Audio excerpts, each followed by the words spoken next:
Welcome to the Pennsylvania Association for College Admission Counseling's virtual college fair. Thank you very much for joining us this evening. Before we get started with our presentations, just a few quick housekeeping items to go over. The first is that attendees are welcome and encouraged to ask questions to any of the panelists at any time utilizing the Q&A feature. You can pose your question to a specific presenter, or you can ask a question to any and all of the presenters. Also, just a reminder that your camera and microphone are off, so the panelists will not be able to see or hear you. And there is one other block of sessions this evening, so please do feel free to sign up for those if you haven't already done so. And about 1 week from today, a recording of the session will be available on that same registration website. So without further ado, I'd like to go ahead and introduce our first presenter, which will be Messiah University.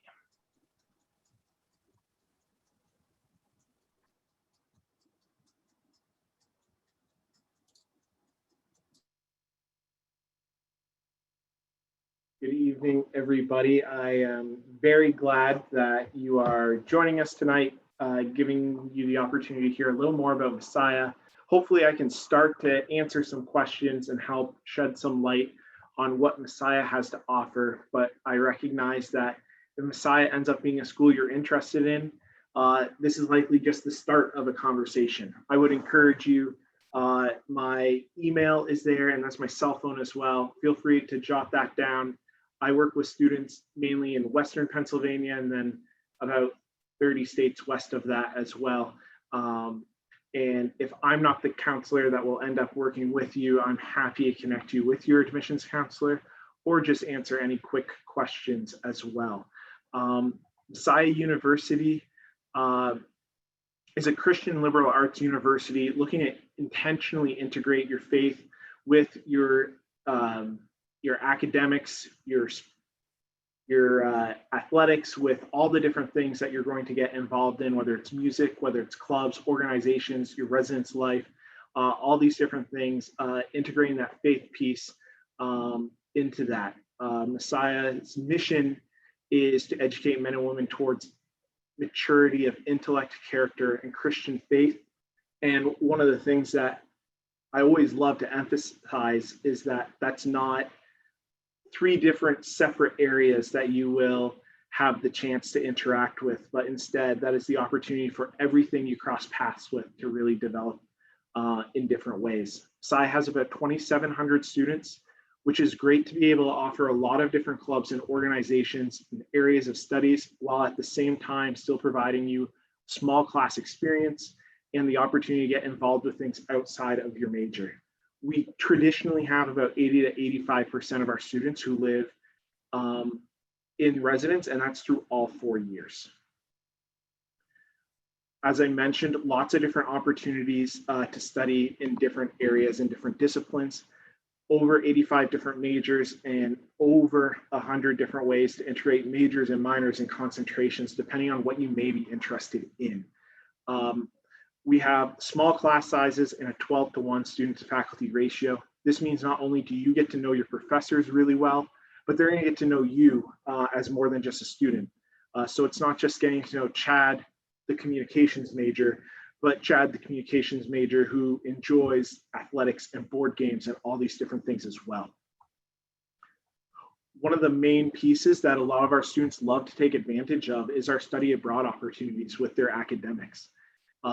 Roughly 20 to 25% of our students study abroad on any given year. Of course, this year has been a little bit of a slower pace when it comes to study abroad. However, we've already reopened our applications for next spring with the anticipation that if we're able to send students safely, we will be enriching their studies in that way again. There are a couple of different ways you can study abroad. Whether it's full semester programs or 3-week cross-cultural experiences. Cross-cultural does sometimes mean going to Mexico, Dominican Republic, Spain, where they do speak a different language. But additionally, cross-cultural experiences can be in Northern Ireland or different areas of the world where English speaking is also happening, yet the social, economical, and many different aspects of life have different aspects and different influences. It's a great opportunity to be able to prioritize learning outside of the classroom, preparing yourself to be a lifelong learner. And essentially, Messiah's way of saying, we don't want to have to put you in a traditional classroom for you to be learning. There's lots of different ways you can engage with your learning at Messiah. Outside of the academics, you also have the opportunity to get involved with a ton of different clubs and organizations.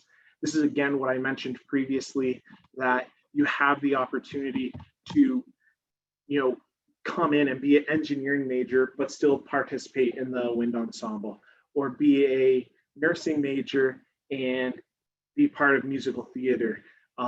Almost all of our majors across the board have representation in different theater productions, athletics, and all kinds of different organizations on campus.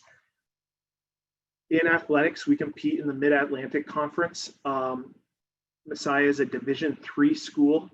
We've had 31 national titles in the last 20 years. And so there's a rich tradition of excellence when it comes to our athletic programs, and a lot of different ways our students love staying active on campus. We do have 22 different varsity athletic teams, yet at the same time, there's club sport opportunities as well as intramural opportunities for all different levels of engagement based off of what you're interested in participating in and how you'd like to stay active while you're on campus. The final key piece of academics, social life, emotional growth, also spiritual growth is something that Messiah heavily embeds as part of our experience, and that goes into the way we interact with chapels, the way your staff and faculty will integrate their faith into their residence halls, into their classrooms, but additionally, the way we get to serve our community and have longstanding relationships with some of the different organizations in our area. We have a free application traditionally every year. Our application will open in July on our website, August on the Common App, and our free application will go through until November 15th. We are a school that does rolling admission. And there's all kinds of differences coming up this year about whether engineering and nursing will possibly remain test submitting, but a majority of the school will remain test optional. I'm happy to connect if you have individual questions about any of those. Rolling admissions means your application can come in at any time, and we'll work with you from there. If you have any questions, feel free to grab my contact information. I will throw it in the chat as soon as this is complete as well. Thank you so much for joining us tonight. And I look forward to hopefully connecting with you in the future. Thank you very much, Messiah University. Moving on to our next presenter, we have Sterling College.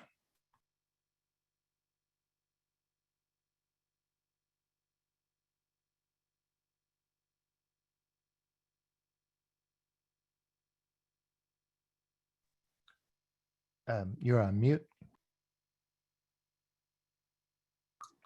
Hey everybody, how you doing? My name is Jimmy Clark. I'm the admission counselor at Sterling College. I say the admission counselor because Sterling College is a pretty unique place. We're a college of about 120 students in a really rural part of Northeast Vermont. And we have 4 specific majors at our college, all focused around the environment, the outdoors, and we're really a college that exists to help prepare people and train people to deal with the current climate crisis. Sterling's really a place where if you like the outdoors, if you care about where your food comes, if the current murdering of our planet by the rich and powerful doesn't just terrify you but anger you, Sterling might be a really good place for you. Sterling is really as I said, we're a campus of about 120 students, and we have a faculty to student ratio of about 7 to 1. And what that means for Sterling is that more so than basically any other college, we're the 3rd smallest college in the country. You can expect to know the names of everyone that you go to school with, know the names of all the faculty members at the college, and expect them to know you. So it's really a place where you are a person, not just a number. Specifically at Sterling, the past year, we set up something called COVID Living and Learning Pods. We think that COVID-19 is actually a big deal and it's a global pandemic that should be treated seriously. And what that's meant for us is that students are living with the same people they're taking classes with. So the same people in your dorms with. The dorms are about 10 to 15 people. Here's some shots of the dorms. A lot of them are old bed and breakfasts. And all the rooms are single or double occupancy. That group of 10 to 15 people are the same people are taking your specific classes with. Sterling is also really unique in the fact that we have a really strong focus on food. One of our majors is sustainable agriculture and food systems. And that really means that we have a strong focus on locally grown produce. About half the food that we eat at Sterling actually comes from our campus farm.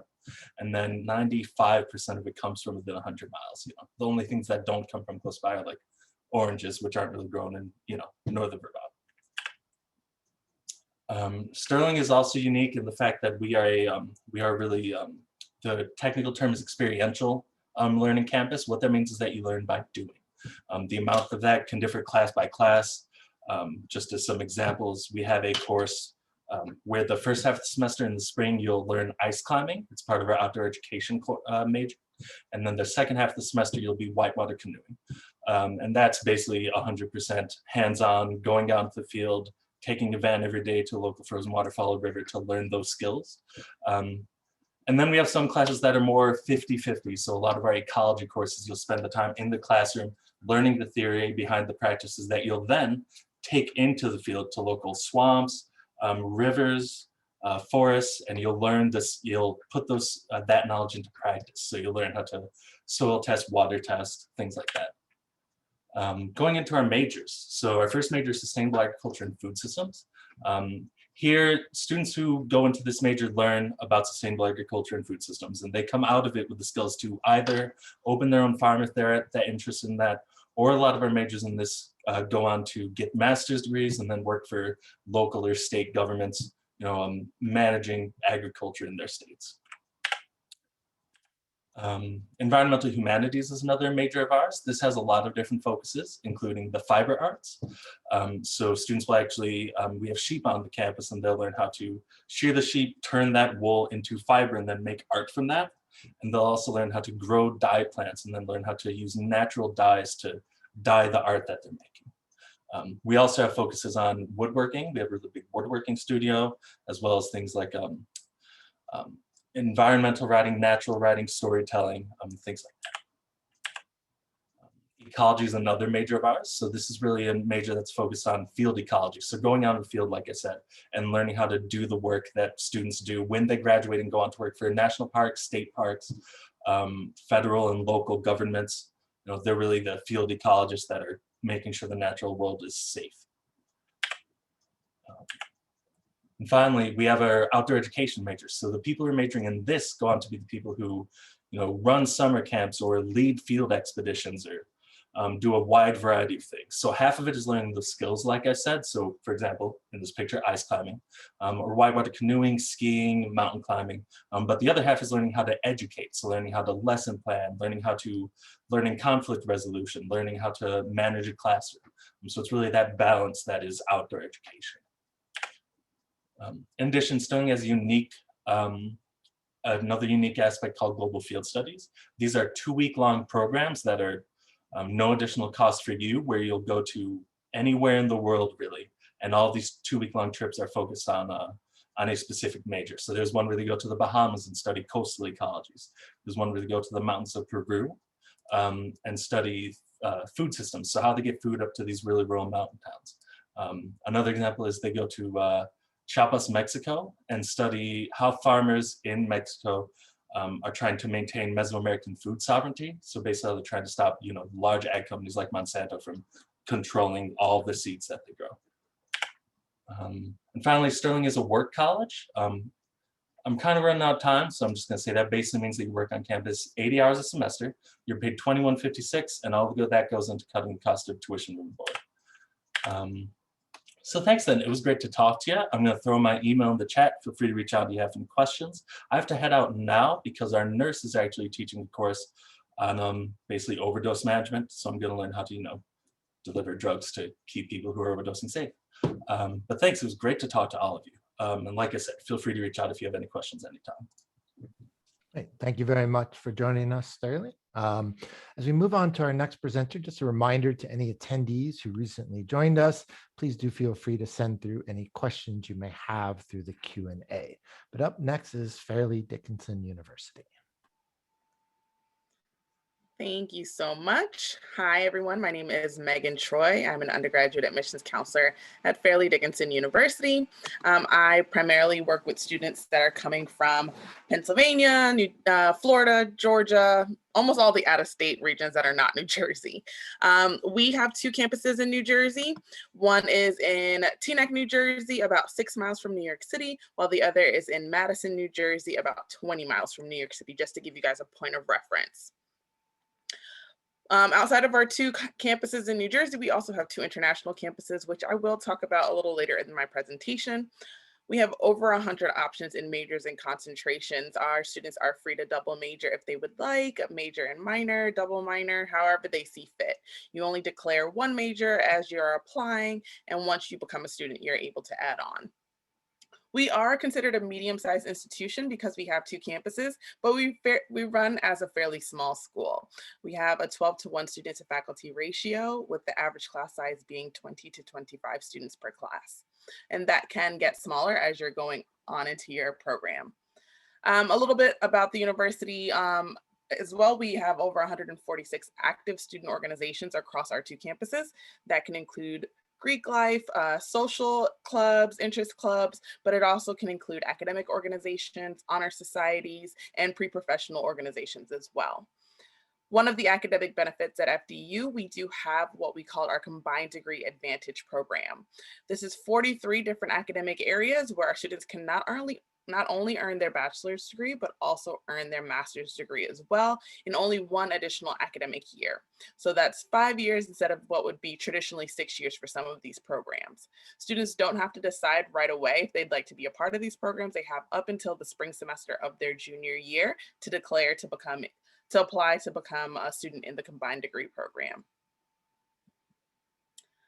Between our 2 campuses, there are some differences. Our Metropolitan campus houses our Division I athletics, where we have 21 different athletic teams, while our Madison campus houses our Division III athletics. Both campuses, like I mentioned, are fairly small, with a little over 3,000 at our Metropolitan campus in Teaneck and a little over 2,600 at our Madison campus. Both campuses do offer residence life, so students can choose to live on campus.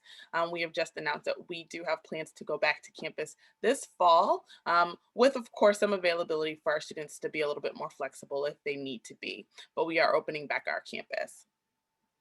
Again, I mentioned we have student organizations on both of our campuses, and it's always important for our students to know that if there isn't an organization that fits you, you are more than welcome to grab a group of friends and always start a new club. So a little bit more about our Metropolitan campus. While we do have over 100 options in majors and concentrations, it's always important to point out the programs that are campus specific. So at our Metropolitan campus in Teaneck, our engineering programs, engineering technologies, criminal justice, and marine biology program are going to be campus specific just to the Metropolitan campus.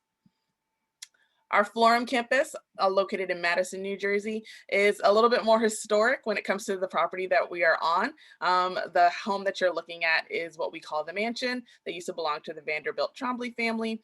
So it is a nice historic estate. On this campus, similar to the Metropolitan campus, any student that is interested in our School of the Arts, so that's theater, creative writing, film, animation, those programs are going to be specific to our Florham campus. But for most of our majors, whether it's nursing, sciences, English, history, you should be able to find those on both of our campuses. This is just a breakdown of our 9 colleges and schools. This is, of course, important at any institution, but this is how you're going to figure out, one, your academics. You're going to find your liaisons to help you with internships and jobs right here in your department. We try to make it as simple as possible, and most of the departments are on both of our campuses. As I mentioned about internships, it's very important for our students to get that on-the-job training, that experience while they're still in undergrad. This could be built into your academic program, or this could be something that is just going to be an additional credits for you. Something that we also take pride in is our global education. So study abroad is also important at FDU. We have 2 international campuses of our own, but tons of opportunities to travel to other places around the world. We have a campus in England, about 70 miles outside of London, and another campus in Vancouver, Canada. Like many other institutions, we did pause our study abroad programs for this academic year with hopes that we will bring it back for our 2021-2022 school year. Our proximity to New York is always something that I think is probably the best. Not too far, just hop on a bus or a train and you're in the city within minutes. My favorite thing that I think we do is our Broadway Bound series. I always tell students, even if it's not your cup of tea, definitely try out a Broadway show before you graduate because our tickets are $20. Quickly, we are rolling admissions. Our application traditionally opens up in August. You can apply through Common App or on our FDU website. We are test optional. We do have 2 exceptions to that rule. We have some accelerated medical programs that do still require, through our partner schools, that you send in test scores. But traditionally, we are test optional, so just your high school transcripts will do. And if you have test scores, you're more than welcome to send them in. We have a priority deadline of December 1st, where our applications are waived. And of course, we give you additional grants and maximal scholarship consideration. Again, my name is Megan Troy. I am your admissions counselor, and I will put my contact information in the chat. Thank you for your time, and I hope you guys enjoy the rest of the evening. Thank you very much, Fairleigh Dickinson. Our next presenter will be the University of Pittsburgh, Bradford.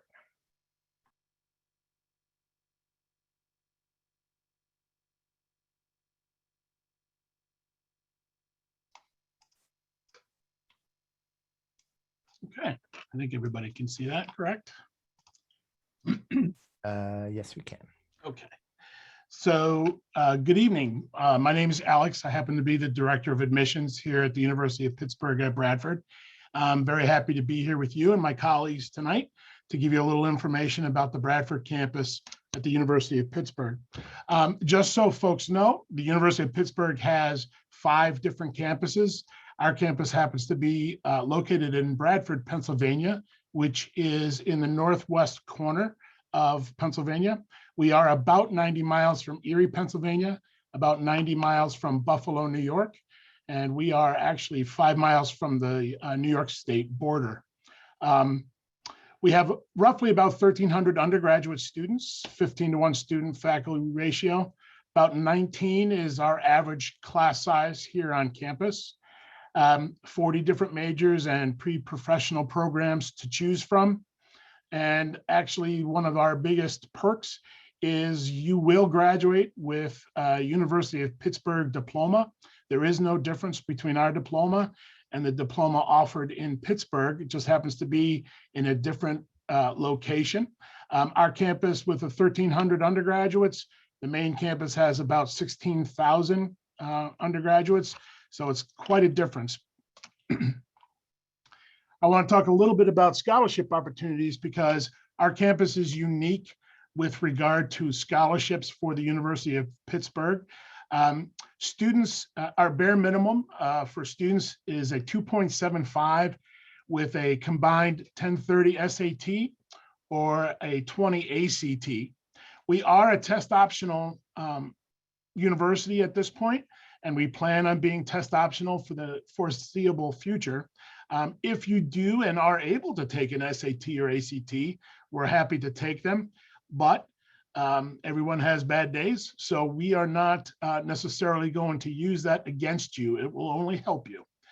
If you did not take an SAT or ACT and have a GPA minimally of a 3.6, you still could and will be eligible for our scholarship opportunities here on campus, which is kind of unique for us and our student population. The amounts for in-state students really start about $5,000 with out-of-state students starting at about $10,500. Just so you have an idea of where that might lead you, our undergraduate tuition, room, board, and all fees for the entire year for an in-state Pennsylvania student is just about $24,000. For out-of-state student, it's about $34,000. We do have a unique opportunity for New York State students, the bordering 24 counties. We have a special scholarship available to them for a scholarship that actually brings them down to in-state tuition levels. So they're actually paying closer to in-state levels than they would be for out-of-state levels. A little bit about our campus and housing and dining. Our campus has all suite style apartments. There are no formal dorms or residence halls here on campus. We have fully furnished suite style apartments, garden apartments, townhouse apartments. Right here on campus, there's a few pictures of some of the opportunities you have. We have an adjustable meal plan, including Qdoba and Starbucks, which is pretty popular here on campus as well. Our meals, our dining room, we have an all fresh food dining room. There is no frozen food there at all. So the food there is fantastic. They have all kinds of Americana food. They have ethnic foods, African-American, Asian, Jamaican, all kinds. So it really tends to appeal to everyone on campus. There's always something available. We have a local grower, a hydroponic grower, who furnishes all lettuces and spring mixes and things like that. Things are very, very fresh. And like I said, there is nothing frozen on our campus for their dining room. Our meal plan, which is very flexible, also has an opportunity for students to use it in our cafeteria, at the Starbucks cafe, Qdoba. All of our vending machines are all tied to that meal plan as well. So you could, grab a soda or candy bar or whatever, all on your meal plan. So it works out pretty well for most students. There really isn't anybody who ever goes hungry here at Bradford. Some of the housing opportunities. Top left is Alexander Hall, which is a brand new residence hall here on campus, just finished about a year and a half ago. To the top right is a suite style apartment building. Bottom left is our townhouse apartments. And the bottom right is a garden apartment. So we have some great opportunities for students to live here on campus and be pretty comfortable.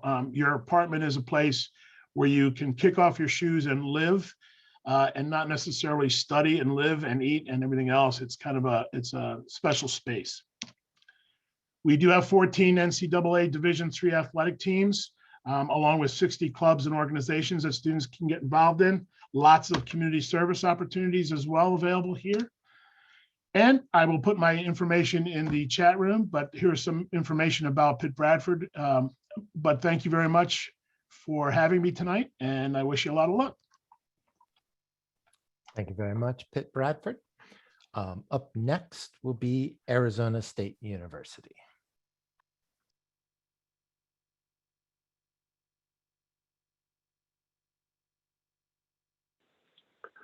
All right, good afternoon, everyone, or evening. It's a lot later than I think it is, I guess. My name is Kyle, and I am the Pennsylvania rep for Arizona State University, so I work with all students from PA. So I'm just going to give you a brief overview of ASU. We are located in Phoenix, Arizona.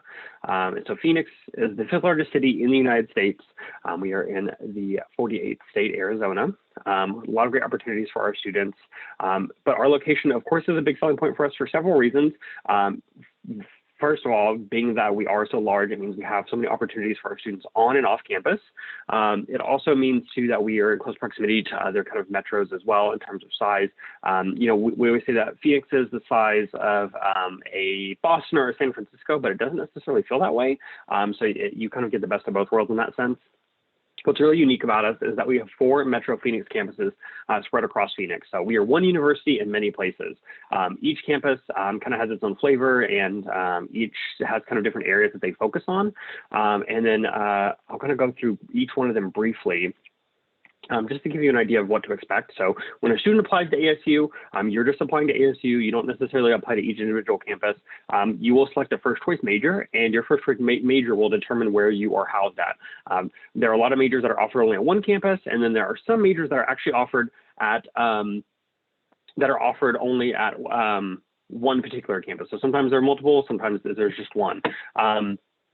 So first we have our downtown Phoenix campus. This is home to all of our majors with a public purpose. So think things along the lines of journalism, nursing and healthcare, criminal justice and public administration. Ideally, we do this because we want students to be close to those people they're going to be working with and jobs and internship opportunities that they're going to have at like the local courthouse or at the hospitals. So we want students to be close to those opportunities. This is a medium-sized campus, very metropolitan urban feeling, and is right in the heart of downtown Phoenix. So if you kind of want that city life feel, but still kind of having those different programs, it's a really great kind of opportunity. Next, we have our Polytechnic campus in the East Valley. This is located in Mesa, which is a suburb of Phoenix. This is a smaller suburban campus, a little over 5,000 students. This is home to a lot of our majors that are more hands-on and entrepreneurial focused, things like our professional flight program, air traffic management, our graphic information technology program. These are our makers, these are our doers, and right on kind of the eastern part of the valley, on a nice little desert arboretum. It actually is an arboretum, meaning it's home to a lot of desert plant life. So next we have our Tempe campus. Tempe is the largest in terms of enrollment, and it is also our oldest. It's our most historic. This is really kind of the school spirit home of ASU. This is really what people kind of think about when they think of ASU as our Tempe campus. A lot of different majors offered here, things ranging from engineering, business, arts and sciences. So there's a lot to do and a lot to get involved in there. And then last but not least, we have our West Campus in the West Valley near Glendale. So this is our small liberal arts approach to learning. So this is where you're going to have smaller class sizes, more interdisciplinary classes. We offer a wide variety of programs here, but some of the kind of bigger ones are our forensic science program, forensic psychology, and our global management programs are all housed here. So the great thing about the West Campus is you can have that small school experience, but you can still have the resources of big ASU, which I think is really unique about us. You can really just customize your experience, tell us what you want to do, and we'll help you do it. Each campus is connected by an inter-campus shuttle system. That's buses that run between all 4 campuses. We have a bus that leaves from every campus every 15 minutes, so it's easy to get between the campuses. You were never expected to go to another campus. If you decide you want to be at Tempe campus and you're going to do your major there, that's totally cool. But then you decide you want to do a minor at downtown, or you want to work a student job at the West Campus, you can totally do that. We have students that choose to have multi-campus experiences, but you're never expected to. As far as looking at all of our degree programs and kind of figuring out what campuses that they're offered at, asu.edu/degrees is going to be your best friend. That'll show you all of our more than 350 different degree programs. So you can see more information about them, as well as view major maps for each one of them. The major maps are going to show you what classes you're going to take. We publish them for each degree at ASU. So there is a really easy way to figure out what programs are a good fit for you, what classes you're going to take, if you have dual enrollment credit, how that's going to transfer. Those are going to be really helpful tools for you. We're really big at ASU, having students kind of build a sense of community. We want you to make that big ASU experience feel smaller. And we do that through a myriad of ways. Most notably, I think, is our residential college model style of living. So what that means is students from one academic college are going to live with students from the same academic college. So you're going to be seeing the same people inside and outside the classroom. The idea is to translate the academic experience from outside the classroom into the residence halls, and also provide you more additional academic support services in the residence halls focused on your academic area. It's been a really successful thing for us. We're really proud of it. And it's really great for students to get connected and kind of build that sense of community early on. We also have over 1,000+ student clubs and organizations. So there's truly something for everyone to get involved in. Like many people say, if we don't have it, you're welcome to start it. But I was going to joke that, we probably do have it. So there's a good chance that, it's already there. You just got to do a little searching. A lot of great ways to get involved and be plugged into the campus community. Another great way to kind of build a sense of community is through our Honors College. Barrett, the Honors College, is an internationally renowned honors college, the top 5 honors program, the gold standard of honors colleges. So a lot of great things about Barrett. It's an additional experience that you can pursue at ASU. It's not necessarily harder, but your classes will be a little bit smaller. They'll be a little more discussion-based, and they'll be structured a little bit differently than a typical class at ASU. A lot of great benefits that come with Barrett, so I can't really scratch the surface on all of them. But I just want you to know that, you get a 3-tiered advising system, so people there supporting you. As well as will want to apply after applying to ASU, so it does require a separate application. As far as admissions to ASU go, it's very straightforward. We have two really kind of big things to look for. We look for 16 core competencies that a student has completed in their undergraduate curriculum, and then one of the following aptitude requirements. So either ACT or SAT score, 11, 80, or 24, a 3.0 GPA based off those 16 core classes, or a ranking in the top 25% of your graduating class. So if you have those 16 core classes and one of those aptitude requirements, you're in, you're good to go. We do offer merit-based scholarships to students when they are admitted to ASU. We automatically evaluate for those, so you do not need to worry about applying for them. I don't know yet whether or not we're going to require test scores for them just yet. Still TBA on that. But if you can take a test, I would definitely say do so. If you're interested in learning more about ASU, you can go to visit.asu.edu to sign up for some of our virtual programming, as well as sign up for our on-campus tours. We are offering campus tours at this time on a limited basis. We will be expanding those over the summer, and we have a lot of great offerings. And then if you have any questions, my name's Kyle. Please feel free to reach out. I'll put my info in the chat as well. Thank you so much. Thank you very much, Arizona State. Unfortunately, our sixth presenter has been a bit delayed, so we're hoping they're going to be able to join us before the end of our session. But while we're waiting to see if they're able to join us, attendees, if you do have any additional questions, please do feel free to send them through the Q&A. And we'll also do a round or two of questions here ourselves. So if I could ask all of our panelists to turn their videos back on, and I'll have you answer the following question. 6 minutes is not very long. So what is one thing you did not have time to present on that you'd like to briefly introduce now? Maybe that's your favorite event or tradition on campus, a fun fact, etc. And so we'll go in the same order, starting with Messiah. With that question, I always love to talk about unique traditions. And I always describe Messiah's campus as a very engaged campus, with the opportunity to know a lot of the students around you, know a lot of the activities that are going on. And probably one of our most famous historical events that happens annually is our marshmallow game with Elizabethtown College. That used to be in our conference. We still play them non-conference in men's soccer. And every year, all the students will buy bags of marshmallows. And whenever the play comes close to the stand side of the sideline, the players get pelted with marshmallows. It's a really unique experience, especially for to think of something so fun and crazy with a soccer team that's pretty routinely ranked in the top 5 in the country, and then all of a sudden you have a game where your whole team's being pelted with marshmallows. It's a pretty unique experience and something that a lot of our students really look forward to every year. That is unique. I remember as a kid there was some sort of like marshmallow instead of a water gun, a marshmallow gun. But I think you'd get yourself kicked out. Yeah. Fairleigh Dickinson. I think we have a lot of unique things just because we are a 2-campus university. There's lots of competition between the 2 campuses, whether it's when we do our spring game between our men's and women's basketball teams and busing students over to whichever campus is hosting for that semester. I think it's just a fun competition between the 2 campuses. We're so close that we can still do a lot of our activities together. And I think that brings a unique aspect to, if I want to go swim in the swimming pool on the Madison campus, I can just go over there that day and do it. If I want to come over and sit by the river at the Hackensack campus, I can go over there and do that. So I think that's pretty unique and fun. Great, thank you. Pitt Bradford. Pitt Bradford has a couple of great traditions. One is our student government president trades places with our university president for a day.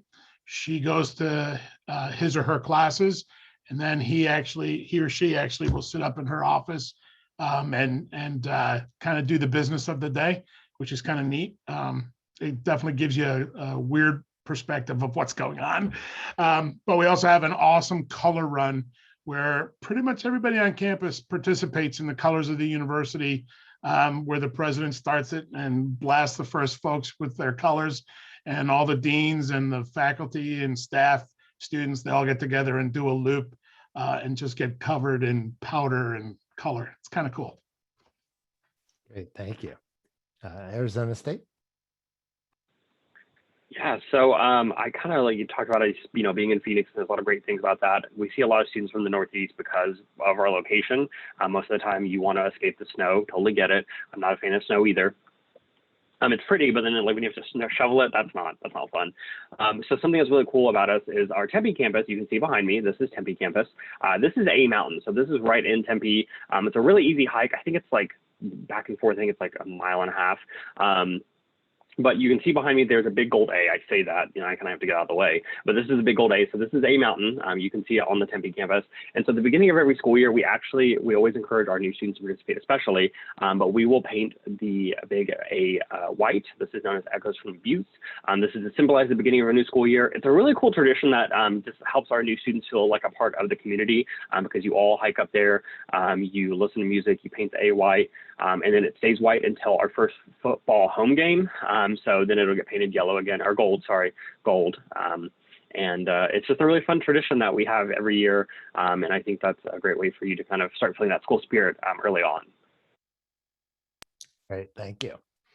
And so my other question would be, what is one piece of advice you have for students going through the college search process, and or what's a frequently asked question that you receive from students that you think would be worth addressing now? And so back in that same order, starting with Messiah. Yeah, I love sharing my personal experience with the students that I get to interact with, specifically because I went to 3 institutions to get my undergrad degree, and now this is my 3rd school I've worked at as an admissions counselor. My suggestion isn't to go to 3 schools, but instead, what I had was a positive experience at all 5 schools. There's one school of crossover between work and attending as a student. And all that to say, there's a lot of really good schools out there. You should never look at it as there's only one good school or only one opportunity for me, but instead recognize there's a lot of different schools that provide a lot of great opportunities. And to be honest with yourself about what your best fit is, what you're looking for, what do you want in an experience and in an academic kind of presentation, and ask for help with the people around you. And you'll have a lot of people willing to help you find that right fit. And that'll be a really exciting opportunity for you. Right, good advice. Fairleigh Dickinson. I definitely agree with what Chad just said. There's literally thousands of schools out there, and not to get overwhelmed with how many there are, but to kind of narrow down the things that you think are going to be best for you. Some students thrive in large environments where there's tons of activities going on 24/7, and some students need to be able to walk into the library and hear someone typing all the way down the hall because it's so quiet. And some people need to be able to know each and every one of their faculty members by name, and they know them. So I think it's always important to kind of figure that out. And you can do that by visiting our campuses. I know some of us are offering on-campus tours again. Check us out. If you have the time, if you have spring break coming up, or even over the summer, come and visit our campuses. That way you can figure out if we are the right fit for you. Definitely. Thank you for that. Pitt Bradford. Chad, absolutely agree. Megan, absolutely agree. What I was going to say is to make sure that you visit. That's a huge advantage to anyone who's available and able to get out and actually see the campus, because your 6th sense will tell you that campus might be it, even if you've not talked to a soul. I encourage you to connect with admissions.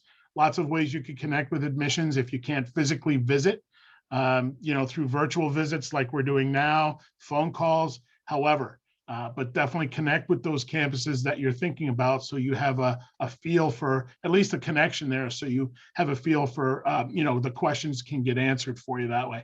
But definitely visit if you can. Great, thank you. And Arizona State.